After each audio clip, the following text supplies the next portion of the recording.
another edition of the On the Mic podcast. We are back, and I had to keep my word because the last time he was on the show, he told me you better wear some Pittsburgh gear. I'm wearing a Pittsburgh Pirates hat. I learned my lesson. I'm super excited to talk to him because I believe we've established a rapport where we're going to have a very honest conversation. He's the one and only, just competed at Bellator 290, Steve Mowry. Steve, how are you, sir? Good, man. How are you? Good to talk to you. Nice to see you with the Bucks hat. I was trying to look around. I have nothing else, but I was like, all right, hopefully this suffices. But I'm good, man. It's always a great, and pleasure to talk to you. I'm just going to start it off with this. Are you frustrated right now? No, a little disappointed, little disappointed. I feel like I could have done better, but I mean, I don't know if frustrated would be the right word. I mean, maybe, but like, I don't know. I'm not like angry or anything. Well, obviously, I mean, it's not like you have back-to-back losses or a long skid, but you have a no contest against Moldavsky because the X and O poke. This fight against Isaev goes to a draw. Now, obviously, you want wins, and I'm just curious. In that second round, you promised and you delivered, especially in that second round. We were going to see the most violent version of you. In that second round, when you're landing all the ground and pound shots and referee is yelling out warnings, did you think the fight was coming to an end? Yeah, I did. Yeah, I did. I really did. I really thought, not that only that I had warranted the stoppage, but I thought objectively, we're looking at a situation where the fight probably, like I said, objectively. So even had I been in that situation, maybe I would have wanted it. And I would have had it stop myself, but like if I had been stopped, I wouldn't have been too mad, kind of thing, But like, I don't know. It's like I talked to Herb Dean afterwards. I made sure to kind of like pick his brain, ask him. I asked him what he would have wanted to see, what would have pushed the envelope enough for the stoppage that I wanted. And now that he explained it to me, I kind of, he explained it to me and, thinking, but I haven't watched the fight yet, but thinking back, I am kind of like, man, there are some things I really could have done better. I really could have been more focused. I really could have been more disciplined, more accurate. I could have employed a few different tactics maybe here and there that probably would have pushed the envelope. So, I don't know, any of the frustration I had felt initially kind of dissipated quickly whenever I thought about how, it's just an opportunity to improve and get better. What were some of the things Herb Dean was saying that he would have liked to see? He was saying, because we talked for like 20 minutes, but the Cliff Notes version of it was he saw enough action from Ali Isaev to affirm that he wanted to compete, and he would have liked to see a more definitive string of a finishing sequence, like in terms of he would have wanted me to get him into a more decisive position or land more decisive strikes, or just things of that nature. Now, I know you said you haven't watched the fight yet, but after talking to Herb Dean, I'm guessing you obviously went back, talked to your team and your coaches. What did those around you say about, obviously great second rounds 1 and 3? I believe the broadcast when they said, it all came down to round 1. I thought you won it. But what was your coaches and team saying? They let me know that they were proud of me. I thought I put in a good effort, but they let me know that for as good and emphatic as the sequence in the second round was, I did leave a lot open to subjective interpretation, and I left a lot open that I just didn't execute well on. I was a little bit complacent on the bottom. I mean, I thought I was going to catch him, but that's not really a good excuse.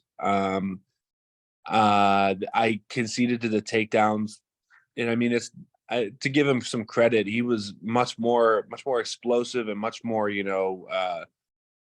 much more fluid than I really thought he was going to be. When he was in on those shots, he put me right down. Like there was, especially in the third round, I could tell he was still kind of reeling from the action in the second. And I had him in position where I could have pushed the envelope for a finish on the fence, and I didn't. Henry made sure to let me know, like, yeah, look, that was a position you really could have got the job done. You didn't. So, I'm glad I put in a performance that my coaches, are pleased with, but I'm a little disappointed that, I didn't push it over the edge. And I would say the last one on this topic before we talk about other stuff is, was there a conversation with Bellator at all about, what's next for you or anything of where you're standing with them? Yeah, no, they told me they were really happy with the fight. They told me they were happy with the performance. It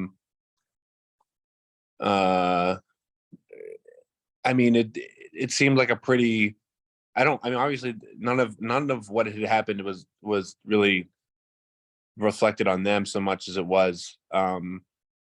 They, like I said, they were really pleased with the performance. They let me know how pleased they were. And the way it sounded was they wanted to have me back really soon. So, we'll see. It's like one of those things. I don't think my stock went down or anything. It's just kind of bittersweet, sort of. Yeah, no, and I think you're handling it perfectly. I mean, I'm sitting here on Saturday watching the event. I'm pissed off for you, and I don't even. It's not like me and you communicate before and after every fight, so I'm not in your brain. I don't know what you're feeling, but just Yeah. knowing, and you can correct me if I'm wrong, but the way the stage was set, I mean, Fedor's retirement fight, Ryan Bader obviously retains his title. You're in the top 5, and I no disrespect to your opponent, he's not on the rankings list. You have a no contest against Moldavsky. I just felt like the stage was set for you to go in and do what you do. Hopefully, maybe get that Moldavsky fight and get a step closer to Ryan Bader, who's been calling for new blood after his win over Fedor. So for me, that's where my frustration for you was at, because it's like you have the no contest, now you have this draw, and I'm just was curious of where. Obviously, I don't think your stock goes down, but I think you would like to have like kind of a answer or a direct path of what comes next. Yeah, but I'm getting to a place in my life, in my career, where I realize that, like, if I attach myself to like the the rankings or the titles or the next fights, last fights, the more I do that, I end up in a pretty ugly place, in my heart. So I really was just looking forward to the opportunity to compete against somebody of Ali Asaya's caliber, a world champion from a different promotion, who really good guy. Like I said in the media before, I trained with him in the past. I knew just how good he was, how athletic he was, what his pedigree was. So it's like one of those things, like I said, very, very ambivalent in that, like, I'm bummed out that I didn't get a win over a world champion, but I'm kind of happy that I had a competitive fight with a world champion. And I don't know. Things happen. To be fair, after the Moldavsky fight, I was told that they were gonna rebook it, but something as simple as Fedor retiring moved everything around. So now Linton's fighting him. Linton's fighting Moldavsky in March, and I fought Ali Asayev, and like I was really happy for the opportunity. Sorry I didn't capitalize, but happy I was given it, and I'm just like I said, I'm really looking forward to getting back on the horse after a little break here, and then seeing what happens next. I know you said Bellator said they wanted you back soon. Did they make a kind of when they would like you back, and then when would you like to get back? They were like, I don't want to say who, but somebody in the upper echelon of Bellator had said in so many words that there are a few big heavyweight fights coming up, and if maybe before the spring you're interested, we could set something up. Let's talk. And I said, yeah, we'll get on the phone. We'll talk about it. So I mean, do I want to fight like next week or anything? No, not really. but I could be open. I'm amenable to pretty much anything as long as it's the right opportunity and the right time frame. I love it. I love it. Just on a side note, how do you think Vasyl and Moldavsky plays out?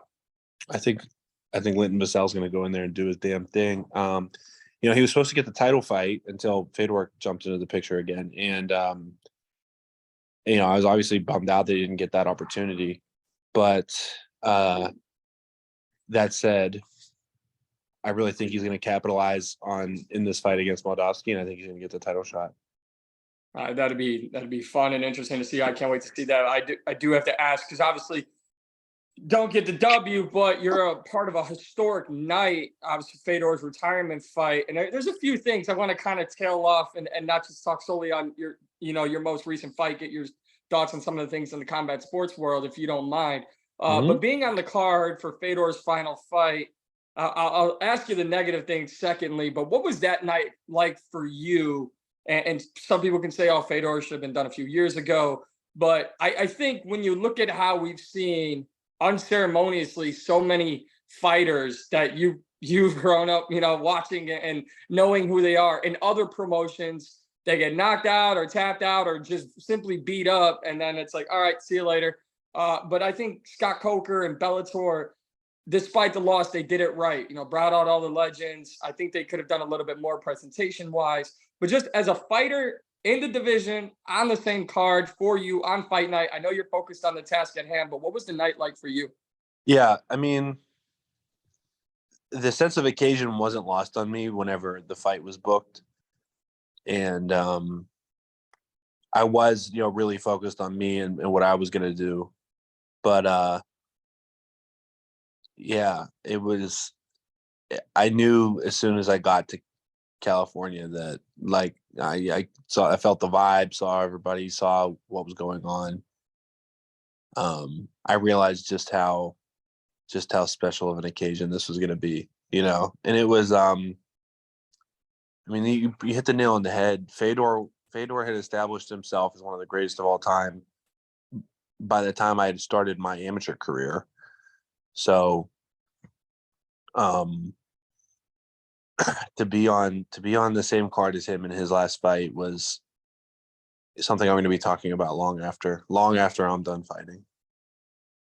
And just curious, I don't want to mention names, Dana White, but he obviously, for whatever reason, says he's not bitter or mad, but never believed Fedor was one of the best ever. From where you sit, why is that a completely wrong statement? Yeah, because he was very vocal about how he put out all the stops to try to sign him, and the way it sounded like whenever I heard about it was that, we hear all this talk about like what people do to sign big fighters and make big fights, and it's like, well, so if you contextualize that for like the time frame when he was trying to sign Fedor, it's like, well, he did the most he said he's ever done for a fighter up till that point. And then all the other things, he was talking about building an arena, he was talking about paying him like several $1 million a fight just to fight, like all things that like weren't really in the cards for MMA at the time, and they were talking about doing it. Just for him to turn around and say, and I mean, just for you talk about that, but then you also talk about like, okay, so these guys that Dana like way went out of his way to sign, the Crow Cops and O'Gara's, like the Pride heavyweight division. Fedor was tearing through those guys, and so these guys that Dana holds in such high esteem, Fedor not only beat them all, but usually pretty spectacularly beat them all. And so for him to turn around and talk about how after talking about all the stops he pulled to sign him and all the things that he'd accomplished in his career, to say flat faced like, "Oh, I don't ever think he was one of the best." Pretty, I don't know what the word is. Pretty, I don't know. It's very, very petty for me. I don't know, and it maybe not petty is the right word, but I don't know if I just don't know. Well, then I'll spin it positively. What did you make of what Scott Coker did and Bellator, and how much they kind of embraced the legend that is Fedor, respected his career? I mean, we saw what happened in Shogun Rua's last fight, and everyone was like, can't believe a guy would dance like that, have a little bit more respect. And to each their own. It is what it is. I'm not in that fighter's shoes as well. I don't know. But I know I can sit here and say I loved how Ryan Bader handled it. You know, he obviously has a job to do. All fighters have a job to do. You kind of Mhm. leave your emotions at the door. But as far as bringing everyone in and really, even despite the loss, showing Fedor his respect and giving him that moment. And I saw a tweet that said, you know, he stayed with the media, Fedor did, and answered every single question until everyone was done.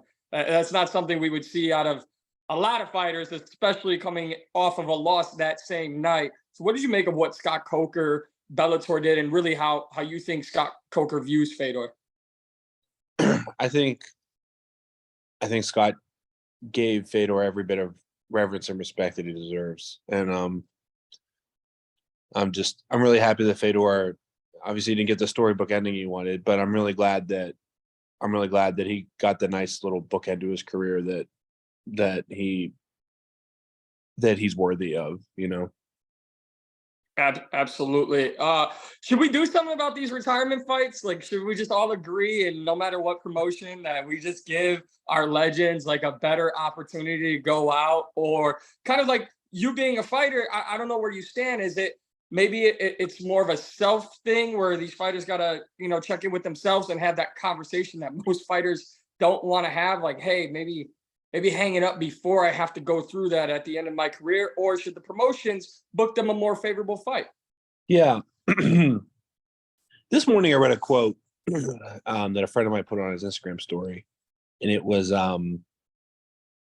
like, warriors don't have happy endings; they have only happy journeys. And that really resonated with me because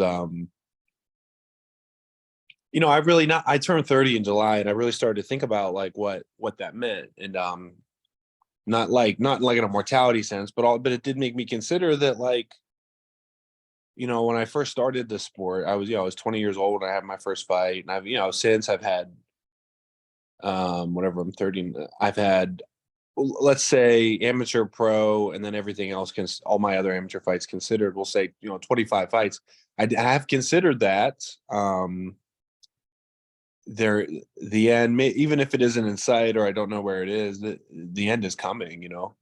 um and what I think about is like, when really ever is a good time, you know, like, is there ever really a good time? When you think about, like, okay, if you call it early, okay, well, you're always going to wonder, could I have given more, can I have done more, could I have made more money, could I have won more titles, you know, whatever. But you have, for everybody like that, you know, we have, I'm sad to say, probably like 10 guys who they let it go on too long. Their chin is shot. They fucking can't talk. They're broke. I mean, whatever. They only fought for the paychecks. They, you know, were taking risks they didn't have to. They didn't love the sport anymore. You know, I mean, whatever. Um, what I'm thinking about, you know, whenever we talk about like retirement and this and that, it's like, just like I said, it's really less about like having a ceremonious exit and much more about like day to day waking up and deciding that if you love it, you should still pursue it. And if, whenever it's time, you know, you give it the due, you acknowledge you acknowledge your career for what it was, but hopefully you can look back and say that you're proud of the things that happened. Yeah, I think that's beautifully said. I think the other issue, and I know you're a big sports fan, and maybe you would agree with this. The other issue is when you play other professional sports, there's things in place when it's time to Yeah. call it a career. Fighting doesn't have that. A lot of, you know, fighters either stick with it and coach, or they try to get into the broadcasting side. You and I were kind of talking off air. Even on the media side, there's not many avenues, you know, to cover the sport on a media side. So there's not that many avenues to cover it from a fighter turned analyst side. Yeah. You know, there's just not enough set up for life after fighting. And I, you know, I think if you could do other things, do other things as well. But would you like to see more things in place set up for fighters, you know, so that they can go out on their own and not have to fight, you know, past, you know, time? Yeah. It's interesting you asked that because um just because I mean, I'm somebody that, like you just, I see myself with fighting after I'm done competing. I see myself coaching, maybe doing analyst work, maybe in the managerial side or being an agent or whatever. I truly do see myself with the sport in whatever capacity that is for the rest of my life. But that said, it's one of those things, like would I like to see some sort of pension fund for fighters that we could all buy into? Yeah, that'd be cool. Would I like to see more money in the sport so much so that there were avenues for fighters after fighting? Yeah, of course.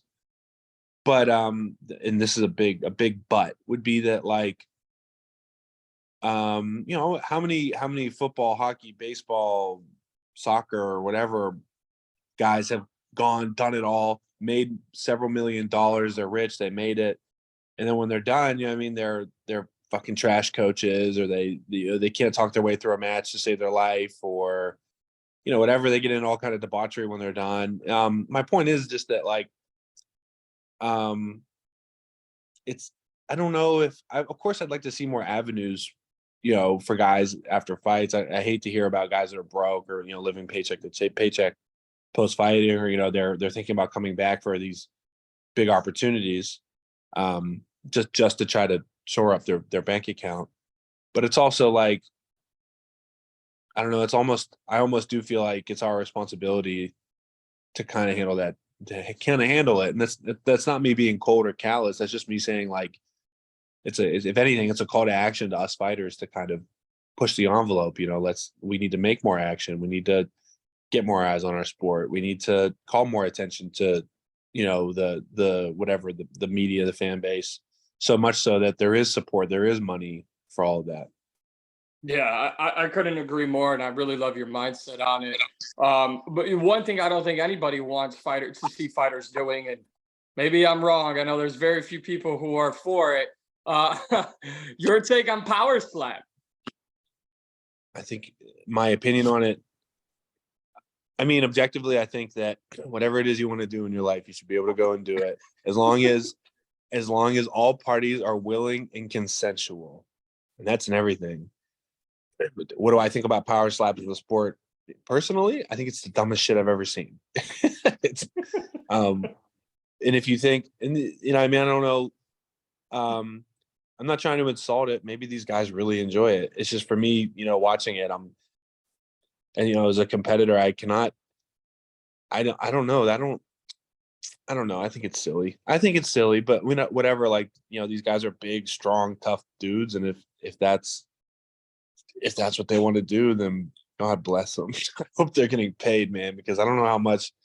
I don't know how much I'd have to get paid to let a power slap or a power lifter sit there and slap me across the face for no reason, just to sit there and take it. Well, I know Eric Spicely put out a tweet saying he was offered like 2,000 to show and 2,000 to win. So I don't know That's if not that good money. That's fucking awful money. You realize, like, I was making that in, like, my third or fourth pro fight. It's like, bro, just start a fucking MMA promotion. I'll promise you'll make more money than that. It's just, I don't know. yeah. I don't know. I'm not trying to be an asshole, but, like, and if you love power slap and, whatever, if that's something that you want to do, anything you love doing to get paid for, whether it's $1,000,000 or $1,000,000 or $1, getting paid to do what you love is beautiful, and it's special, and there's nothing quite like it. And to be able to make a living doing it is even more special. And I'm very blessed and very grateful to say that, MMA is my full-time job. I used to work several odd jobs, just to make MMA a lifestyle I was able to pursue. And now I'm happy to say that MMA is my life, and I pay all my bill. And I live a happy, comfortable life now because of MMA and because of all the opportunities that have been afforded to me. But that said, like, you hear about, like, I'm getting paid 2 and 2 to sit there and let somebody slap me. It's like, dog, that sounds awful. That doesn't sound like a good time to me at all. So to each their own. If you like knitting and somebody's going to pay you, imagine you like to crochet and somebody's like, well, I get paid $20 to start and $20 whenever I finish. it's like, bro, for me, it's like, that's not good, very good money. I fucking hate crocheting, and that's only $40. But to somebody who loves to crochet, $40 is probably pretty banging. You know what I mean? Right, right. No, I love it, man. It's weird, and I think there was more layers to it, but that's what Mhm. he said he was offered. I think the pay was going to increase as he would go on, but I do hate the whole concept of it. We're just watching brain injury after brain injury each time, and not to get too technical, but like what we love or what I love about mixed martial arts and even boxing, is something as simple as a jab can be so beautiful and it doesn't inflict brain damage. Yeah, sure, no one likes getting jabbed in the face, but we're not watching you go completely lights out from one single jab. Some people have, but it's not like just standing there with your hands behind your back and getting jabbed in the face for a minute straight. So that's just my take on it. But Steve, we've talked a lot, and I always appreciate your time and the conversation we get to have. I know you said spring if the opportunity makes sense. When ideally do you think was it March, April, May? When do you think we'd see you back in the Bellator cage? Well, if the right opportunity and the right numbers present themselves, I could be amenable to. Remember that thing about me saying not wanting to fight next week? Well, all that shit goes out the window if the right opportunity presents itself. But that said, yeah, probably spring, summer would be cool. Like I said, I have a few things I want to take care of. On the Mowry home front at the Steve Dome.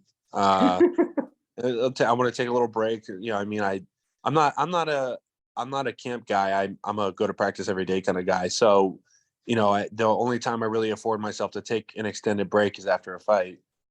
I usually take like a week or two off. So, like I said, I'm really gonna live it up and make the most of that. But that said, if I get called with the right opportunity and that the numbers make sense, we just send me the paperwork. We can figure it out.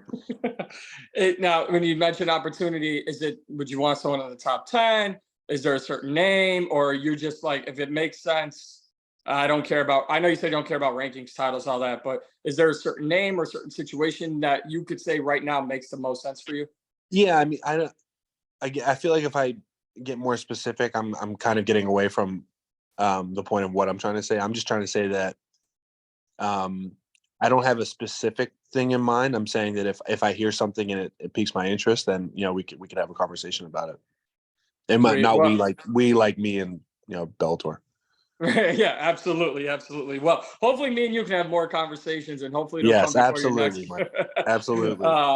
But Steve Mowry, I really appreciate your time. Love to have a chance to talk to you just 2 days removed from your fight, and obviously, not that we're supposed to have favorites, but with somebody who's so gracious with their time as you are, I'm always rooting for the best for people who show the same respect to me. So I would have loved to see the last fight, the last two fights not go that way. But I'm happy to hear kind of where you're at, and excited to see you back in there.